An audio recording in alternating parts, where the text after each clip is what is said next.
allo stand del Parlamento Europeo degli Studenti con, ti presenti? Con Giuseppe Solazzo del Liceo Scientifico Curiel di Padova. Raffaella Fornaciari del Liceo Classico Marchesi di Padova.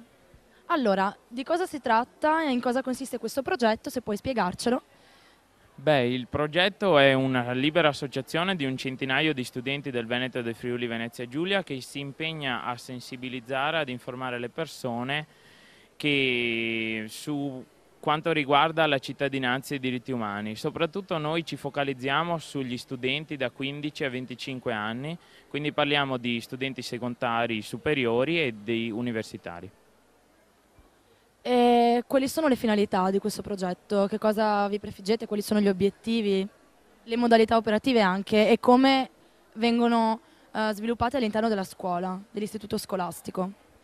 Allora, come finalità noi abbiamo appunto, come ho detto prima, il fatto di informare le persone e di cercare di sensibilizzarle a quello che sono le tematiche europee di cittadinanza e di diritti umani. Le modalità sono le più varie possibili: convention, manifestazioni, conferenze, stand come questo qui che possiamo vedere dietro di noi, e presentazioni per l'ufficio scolastico regionale, provinciale e per quanto riguarda tutte le altre istituzioni, dal comune alla regione.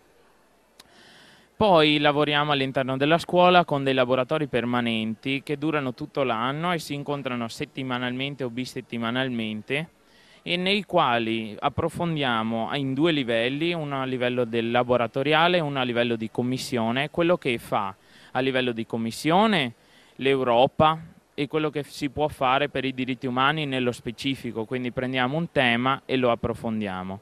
E invece per quanto riguarda la parte di laboratorio collaboriamo con molte associazioni sul territorio e con le istituzioni. Come potete vedere anche UNICEF dietro di noi, adesso manca lo stagista, ma abbiamo collaborato molto con UNICEF, Amnesty International, Libera che è nata da poco, un'associazione contro la mafia qui a Padova, e tante altre associazioni che con noi abbiamo ormai fatto gruppo coesi dalle stesse finalità, insomma.